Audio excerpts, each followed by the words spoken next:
緊急速報、教科書がひた隠しにするみんな違ってみんないいの裏側。それは26歳で散った天才詩人がモラハラと病の地獄絵図の中で残した血塗られた生存証明だったのです。皆さんこんにちは。国語対話へようこそ。司会の MC です。見てください。今日のテーマ、金子みすずをイメージしたこの絵。私と小鳥と鈴とのハッピーな世界を MC の感性で爆発させてみました。 MC 氏、これは実に見事な伏線ですね。バラバラの鳥、砕け散った鈴、そして中央の黒い渦。これはみんな違ってなどという綺麗事ではなく、相互理解不能な断絶と死の衝動を描いた暗黒の宗教画ですか？違いますよ。これは個性がキラキラ輝く平和でポップなアートですって。猫さん考えすぎ。いいえ、甘いですね。彼女の詩の本質は生存競争における敗北の需要です。 MC 氏が描いたこの歪んだ線は、まさに26歳で自ら命を絶った彼女の絶望のロジックや当時の家父長制におけるはい時間切れ。怖いこと言わんといて。本編に行くで。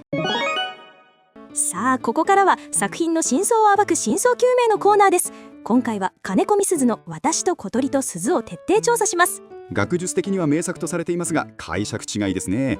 この詩は美談に見せかけた冷徹な製品カタログに過ぎません。いきなり夢がない。製品カタログってどういうことですか？人間と小鳥と鈴の話ですよ。冷静にテキストを見てください。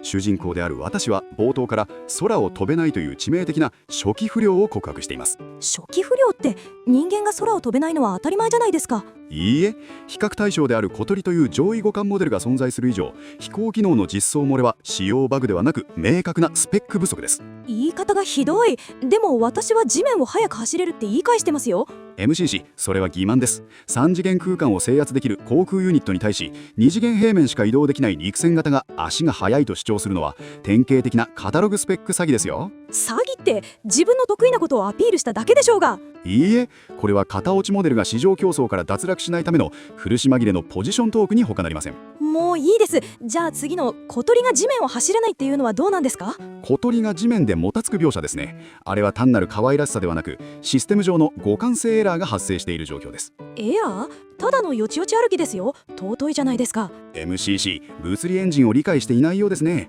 飛行特化のアバターを陸上フィールドに無理やり配置したことで、ポリゴンが干渉して処理落ちを起こしているんです。生き物をポリゴンみたいに言わないで、一生懸命歩いてるだけです。その一生懸命さがまさに最適化不足の証拠です。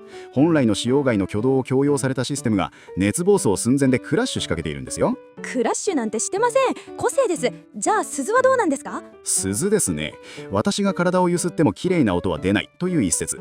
これは明白な有料誤認表示によるコンプライアンス違反です。はあ？人間が鈴の真似をしただけで法律違反になるんですか？もちろんです。発音機能を持たないハードウェアが体を揺すって音を出そうとする行為は設計思想を無視した目的外使用であり、メーカー保証の対象外となります。ちょっと待って、N 子さん、あんたさっきからスペックだの保証だのうるさいけど、その理屈はおかしい。何がおかしいというのですか MCC？ 私は論理的な設定の話を。あんたな、鈴は振ったら鳴る。電気代も食い物もかからん。最高のコスパや。せいやけど人間はどうや？人間は維持費がかかりますが。維持費どころの話ちゃうわ。体をゆすって音も出えへんのに腹だけは減らしておやつくれって言うんやで。これ完全な燃費そうやないか。それは学術的にはエネルギー変換効率の問題でして。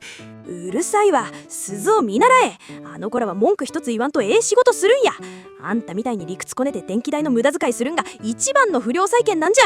申し訳ありません。 MCC の生活指導ロジックあまりに強固すぎます。すいません、取り乱しました。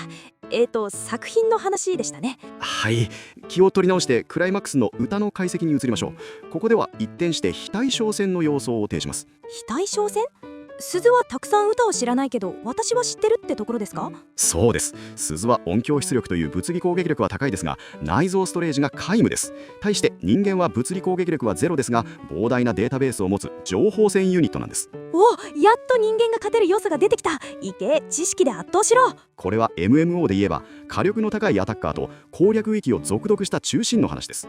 単純な DPS チェックでは鈴に勝てませんが、長期的な平坦管理では人間が優位に立ちます。平坦管理って、でもまあ勝ってるならいいです。人間万歳。しかし MCC、最後の結末を見てください。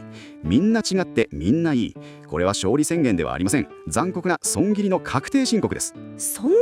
あんなに平和な言葉なのに。互いのスペック差を埋めるコストが莫大すぎると判断して統合を諦めたのです。金融用語で言えば、不良債権を無理に公示化せず分散保有することでリスクヘッジするポートフォリオ理論の実践です。リスクヘッジ？みんな仲良しじゃなくてリスク分散のために一緒にいるってことですか？その通り。小鳥が墜落しても鈴が残る、鈴が錆びても人間が残る、全滅を避けるための極めて冷血な生存戦略。見事な伏線ですね。ひどい話です。でもここからが本当の地獄です。次は禁断のバックルームへ参ります。さっきの監査コーナーで夢も希望も粉々ですよ。現実は待ってくれないんですね。おや MCC、 賢者タイム突入ですか？ですが現代のインターネットという名の集合地はもっと辛辣で冷酷ですよ。まだ追い打ちをかけるんですか？ネットの人たちはこの詩をどう見てるんです？某掲示板の反応をシミュレートしました。スレッドタイトルは秘宝、主人公無能すぎて草です。タイトルからして最悪だ。名作を捕まえて無能扱いなんて失礼にも程がありますよ。彼らの論理はこうです。小鳥は空を飛べる SSR 親ガチャ成功組。対して私は地べたを這うことしかできない低レアリティモブに過ぎない。言い方はひどいですけど、能力差があるのは事実ですけど。そこでみんな違ってみんないいというのは持たざる者のルサンチマン、つまり負け惜しみであり、現代のタイパ至上主義においては生産性ゼロの言い訳だと断罪されています。タイパって心の豊かさを効率で測らないでくださいよ。そんな殺伐とした世界嫌すぎます。学術的にはそうですが解釈違いですね。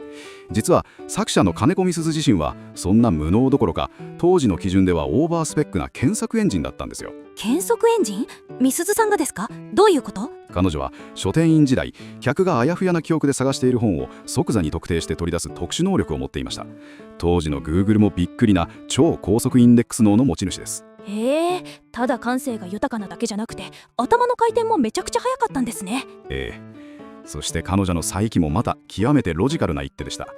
放蕩三昧の夫から娘を守るために自ら命を絶ったのは当時の家父長制のバグをつくためです。バグをつく？自殺がですか？離婚すれば親権は夫に奪われる。しかし死別であれば母方の実家に娘を託せる可能性が高まる。彼女は感情で死んだのではなく、娘の幸福という勝利条点のために命というリソースを切ったのです。壮絶すぎます。優しさの中にそんな冷徹な計算があったなんて。これが文豪の狂気です。さて、ではなぜそんな危険な思想を持つ彼女の作品が小学校の教科書に採用されていると思いますか？それはやっぱり子供たちに個性を大切にしてほしいからでしょ？甘い、実に甘いですね MCC。 これは教育システムによる巧妙な学習性無力感の植え付け、いわゆる飼いならしのプログラムですよ。飼いならしって陰謀論が過ぎますよ。飛べなくてもいい、走れなくてもいい。これは裏を返せば労働者に対して高望みをするな、身の程を知れというメッセージになります。